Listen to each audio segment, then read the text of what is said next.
que no pasen vergüenza por mi culpa. Sálvame, Dios mío, porque estoy a punto de ahogarme. Me estoy hundiendo en un pantano profundo y no tengo dónde apoyar los pies. He llegado a lo más hondo del agua y me arrastra la corriente. Ya estoy ronco de tanto gritar, la garganta me duele, mis ojos están cansados de tanto esperar a mi Dios. Son más los que me odian sin motivo que los pelos de mi cabeza.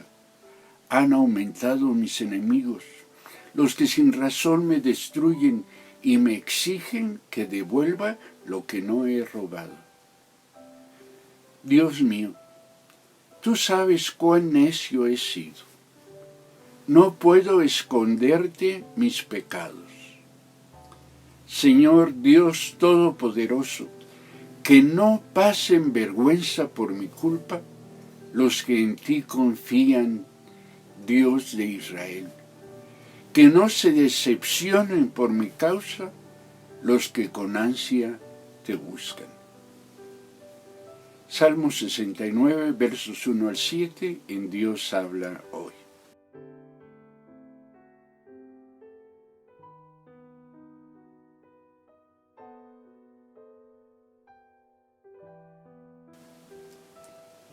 La manera en la que el salmista expresa su dolor es tal que prácticamente cualquiera de nosotros podría hacer la suya. Desesperación, angustia, confusión y hasta reclamos a Dios revelan la condición que es propia de quienes enfrentan el sufrimiento.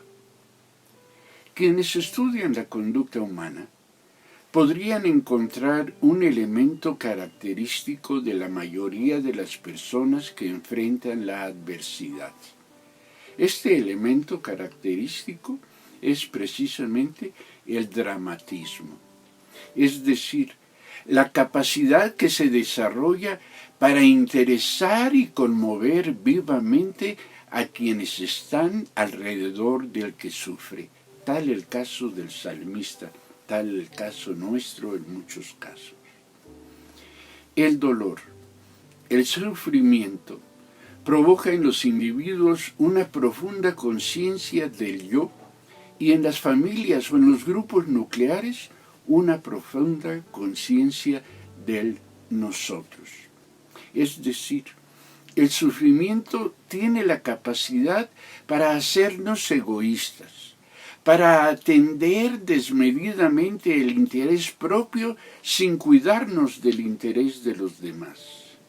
Quien y quienes sufren se convierte en el centro de su interés. Espera y aún reclama que los demás lo atiendan, aun cuando tuvieran que hacerlo a costa de sí mismos. En cierta manera podemos considerar el sufrimiento nos bloquea y reduce nuestra capacidad empática, es decir, limita nuestra capacidad para identificar mental y afectivamente de un sujeto con el estado de ánimo del otro. Nuestro dolor no nos permite considerar siquiera que el otro pudiera estar sufriendo, ni mucho menos nos permite compadecernos de quienes nos rodean. También en el sufrimiento se hace verdad aquello de que están más cerca mis dientes que mis parientes. En este sentido, parecería que quien sufre solo tiene derechos y que su sufrimiento le exime, es decir, le libera de cualquier obligación con los demás. Se pretende que quien sufre, dada su condición de sufriente, no sabe, no entiende, no comprende, y por lo tanto, quienes tienen obligaciones son quienes están alrededor suyo, los que no están sufriendo como él está sufriendo. Ellos sí entienden, ellos sí deben entender, ellos sí pueden comprender al que sufre. Interesante resulta quien se encuentra al otro extremo del sufrimiento, es decir, quien disfruta de gran gozo, éxito, abundancia, también se vuelva egoísta.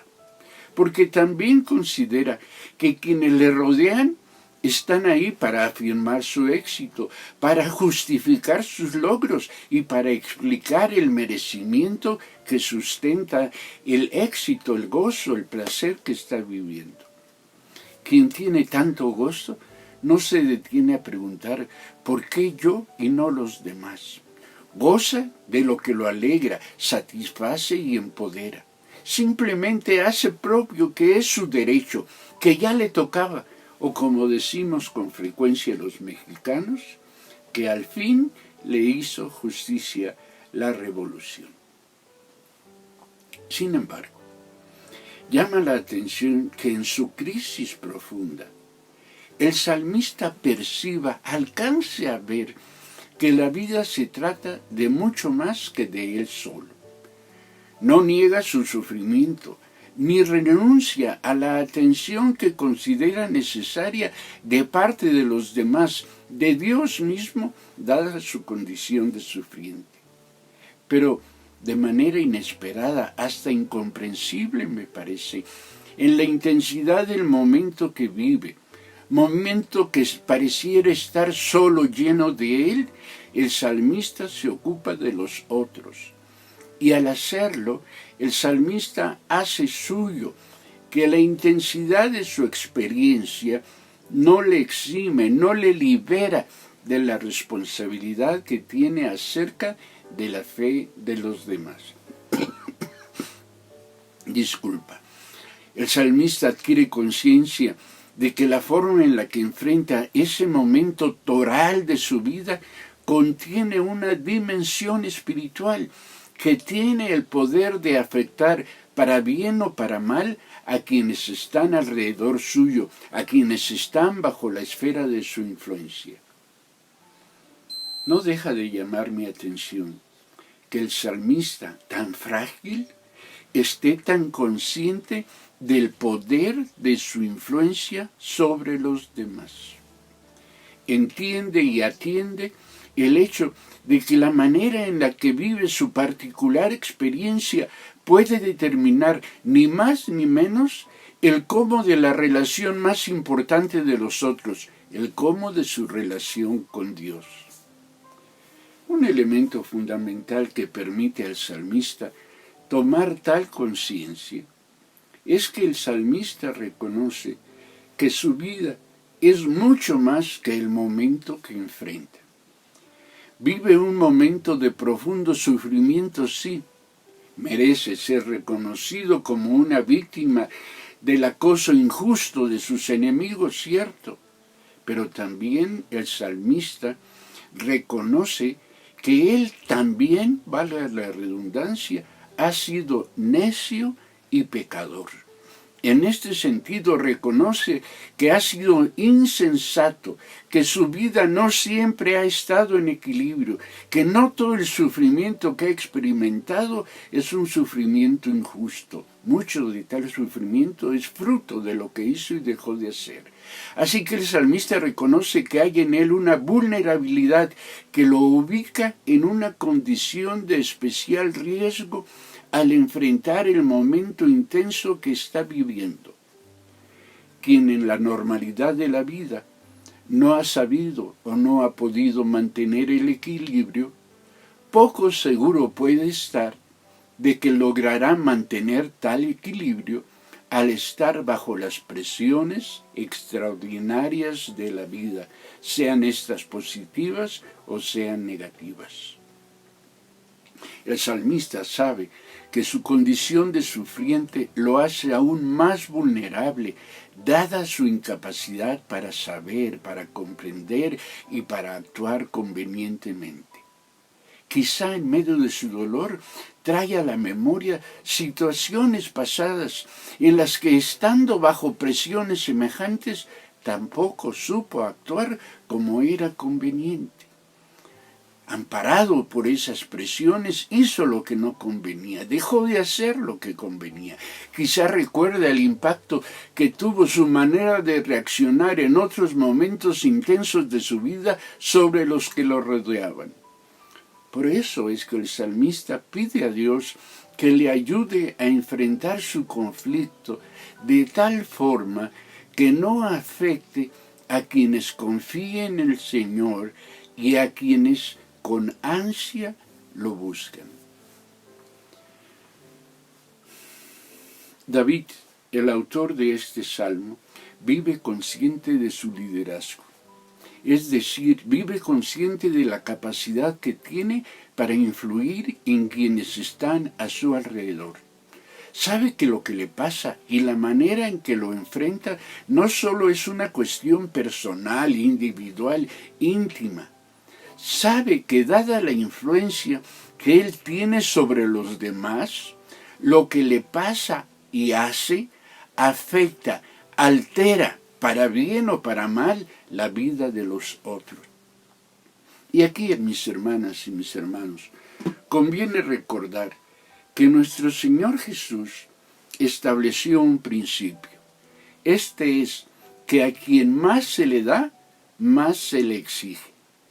Así, tanto en situaciones de sufrimiento como de gozo profundo, la persona no tiene la misma responsabilidad la persona que menos tiene, quien menos sabe o quien menos puede, quien menos ha recibido, respecto de la persona que tiene más, que sabe más, que ha recibido más, que ha sido bendecida por la vida de una manera extraordinaria. Y en este sentido, según nuestro Señor Jesús, los cristianos somos líderes. Hemos recibido mucho más que los no cristianos. Líderes son las personas a quienes les siguen otras, reconociéndolas como jefes o cuando menos como orientadoras. Padres, madres, esposos, jefes, pastores, discipuladores, compañeros de trabajo, compañeros de estudio, etc. Todo aquel que tiene algún nivel de influencia sobre otros, un líder al fin y al cabo, tiene la obligación de enfrentar sus situaciones de crisis positivas y negativas de una manera diferente, de una manera especial, de una manera responsable, pensando en los demás.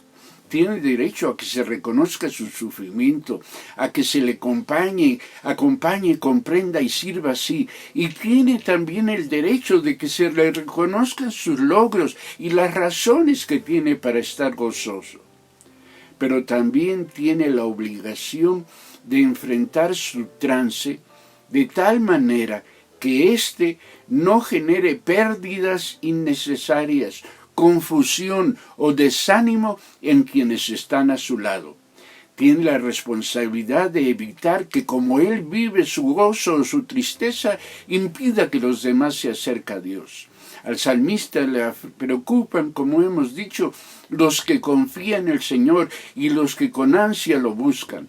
Es decir, el salmista se ocupa anticipadamente de lo que podría causarles si no enfrenta su trance, su momento crítico y decisivo adecuadamente.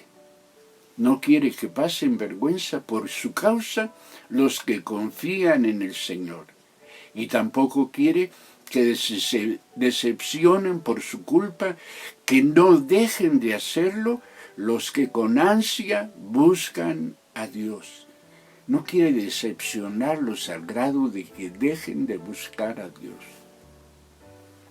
Cuando enfrentamos situaciones de crisis, es decir, cambios profundos y determinantes en la vida, atraemos los ojos, la atención de quienes están a nuestro alrededor. Nuestra condición de discípulos de Cristo perfila sus miradas, dado que el sufrimiento y el éxito ponen a prueba la congruencia y la consistencia de nuestra fe. No solo somos probados en el sufrimiento, también somos y especialmente somos probados en el éxito. Somos observados tanto por los que creen y temen a Dios, como por aquellos que lo rechazan, como por aquellos que los dan vergüenza. buscando. Vergüenza es tanto alterar el ánimo como causar el deshonor. Así que el salmista no quiere alterar el ánimo o confundir a quienes lo observan. La manera en la que enfrentamos la prueba, los éxitos, puede desanimar a los que confían en Dios y deshonrar, haciendo mentira, lo que hemos enseñado, compartido y aún exigido consciente e inconscientemente de los demás.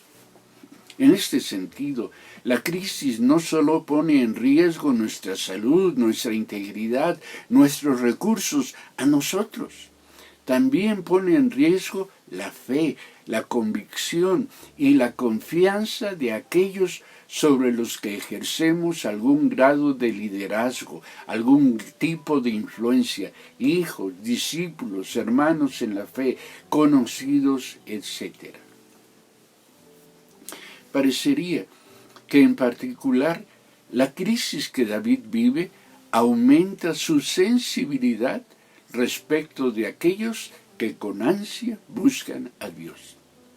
Se refiere a aquellos que están cansados y angustiados bajo el peso de sus propias tragedias y que ven en Dios la única y la última alternativa posible para su dolor.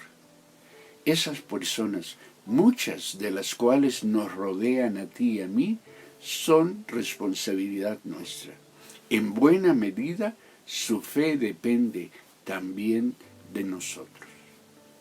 Por eso es que, consciente de ello, David se asume, se reconoce responsable y por lo tanto sensible ante el dolor de los otros.